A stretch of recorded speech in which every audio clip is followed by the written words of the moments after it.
Some people really hate Guild Wars, but it's here once a month and it may be part of your guild requirements to play. So in this video, I'm going to show you one team you can use for every single day of Guild Wars and still score great points with a high amount of wins.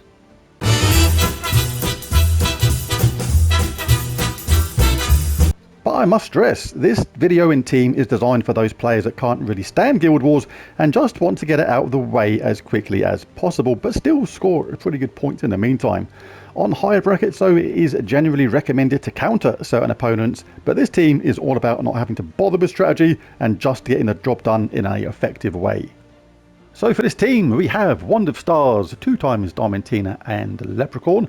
If you don't have a second Diamantina, or you don't have any Diamantina at all, then don't worry. In part 2 of this video, I will be showing teams for each colour of the day that don't require a Diamantina and are still really powerful and very effective and require little thought, which is the whole idea of not wanting to play Guild Wars and get it just over and done with, but still get some nice wins at the same time. But let's concentrate on this team for now, and we'll show you what to do if you don't have a second Diamantina. But in Geomancer class for this, we do get a 50% start with mana, which means when we cast our Leprechaun, we get a really high chance of getting the Wand of Stars up absolutely straight away. The only bit of strategy I'll put into this video is against the Goblin teams, Charlestoni teams, Secret teams, etc. Those loopy ones, which if they get going, you're going to be annihilated. It is recommended to change to Elementalist class and make sure you've got Snap Freeze employed there to make sure we get some freeze elements on them teams. Otherwise, you can lose really quickly, which is what we don't want. Now, to make this even quicker on mana gen for Diamantina, you can chuck on a Medal of Anu at the beginning. She uses 30 mana, so that'd be 6 out of that required 30 absolutely straight away. Gives a higher chance of getting Diamantina charged up immediately. But all we're going to be doing is casting Leprechaun. From the beginning, this charges up the Wand of Stars most times. Wand of Stars, the way it works, you get a high chance to get an extra turn as well as tons of mana at the same time. Charge up both Diamantinas most of the time. You need to cast these back to back on most battles in Guild Wars to win the battle, and then the job will normally be done. And you can get no turn wins with this because Leprechaun, the way it works, you can get an extra turn. The Wand of Stars very often generates an extra turn because of the way it works. And then Diamantina, they have a chance of an extra turn as well. So really, really effective. Now, if you don't have a second Diamantina, then all you're going to do is swap out that missing second Diamantina for whichever Gem Dragon is relevant to the colour of the day.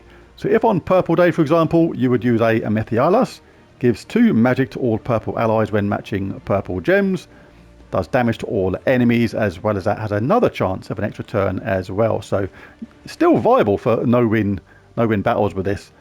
Another cool thing about this team is, if you like, you can use it on literally every single day of Guild Wars. Now in Guild Wars, it is important to note that you must match all your weapons and troops to match the colour of the day. This means on Red Day, to maximise points, all your troops, including the weapon, must use red as their mana colour.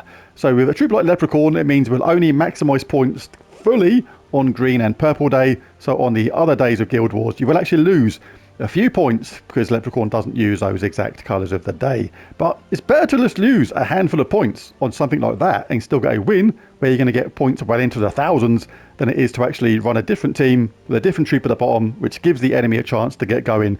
You lose and score barely 200 points.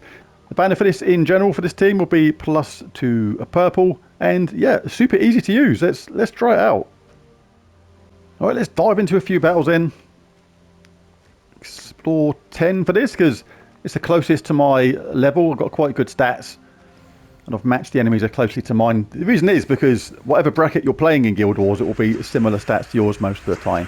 You still want to take 4 matches when they're there, like something like that, because you're going to take them anyway. It's going to be a natural way of playing the game, nothing too special about that. And sometimes you're going to get your second Diamantina up straight away. If you cast our Leprechaun now, that's bound to get it charged up right away. Then we cast Diamantinas back to back, has a chance to get an extra turn at the same time, which it did, and we win. It's literally that straightforward. And like I said, on Purple and Green Day, this team is using the correct colours as well, so you can use this on Purple and Green Day and score maximum points. You're using the correct colour of the day, you're not doing anything wrong. What you want to do maybe is against Goblin and those loopy Secret, Charlestoni, Todd teams, maybe change to Elementalist. You'll still get the Wand of Stars up nice and quickly, but No 4 matches that we saw straight away, but we do not want to even think about it. That's the idea. Let's cast 1. First option. It will backfire every now and again, the wand. It won't always work every single time, but that's kind of the rough with the smooth kind of thing. Turned to a dog then. That was a bit weird. I actually done 2 roughs. Actually like a dog. Okay. Never mind. Maybe it was a dog in a former life. Who knows? But after this team, I'll show what you should do if you only have 1 Diamantina. There you go. 1's up again. This is the advantage of using Elementalist class, remember. If you switch to that against those loopy teams, you will have stunned, frozen, burnt and entangled opponents by now. Still take the 4 matches when they're there, because you want to get your Diamantina, the second one up if you can, without casting this. Really useful if you can. High chance of an extra turn now as well, look, because we've got all these skulls. Like, Diamantina, when you cast it, there's a 10% chance for an extra turn boosted by skulls. So the boost is 45, so we've got a 55% chance of an extra turn, but you can actually say, look, but that top troop's annoying, let's get rid of them first, and then cast our Diamantinas back to back anyway, and we've still got the extra turn. So that's all well and good if you've got 2 Diamantinas, but what if you've only got 1?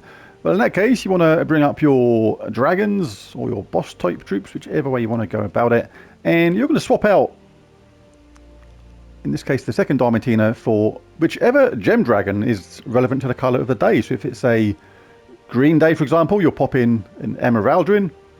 If it's Garnatalin on brown day, you might pop in that one, as long as it matches the colour of the day. So let's chuck in Garnatalin there in place of that second one. So you probably have to cast a 3rd time here. You may have to go Diamantina, Garnatalin, Diamantina, depending upon the enemy, but quite often it will still work out that you can cast your Diamantina and your Garnatalin and win the game. So let's go into a battle again and see how it does.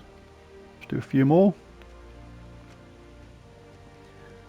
Because these troops use 3 mana colours as well, and the way the Wand of Stars works is you'll still just pick up plenty of mana really quickly. So let's grab these 4 matches because it's a natural thing to do.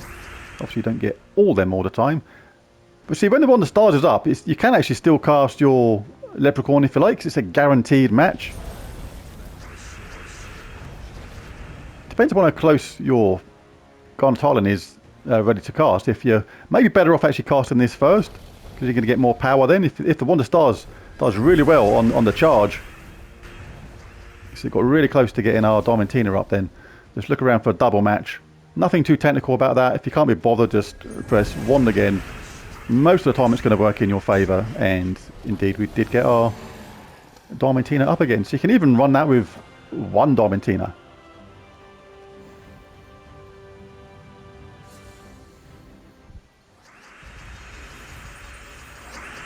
Let's grab all these. Pretty straightforward.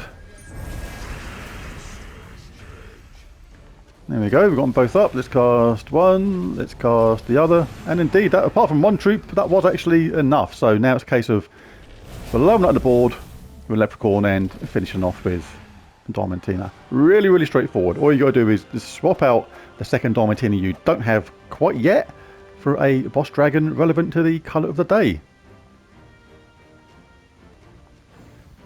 Not interested, Damon?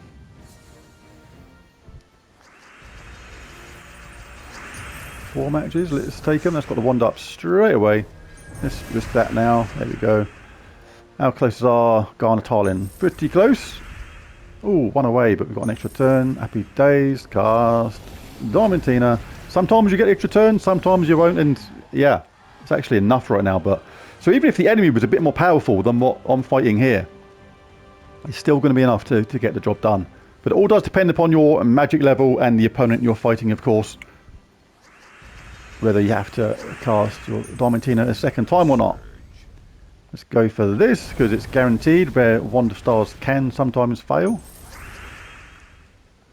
Again, the option is when your Gem Dragon in this option hasn't actually got a very good start, you're probably better off casting Diamantina and then the Wand of Stars, because the Wand of Stars obviously can generate mana really quickly. There we go. Diamantina does more damage than the Gem Dragon. And we win again. There it is. There's my very easy to use Guild Wars team you can use if you want on literally every single day of Guild Wars.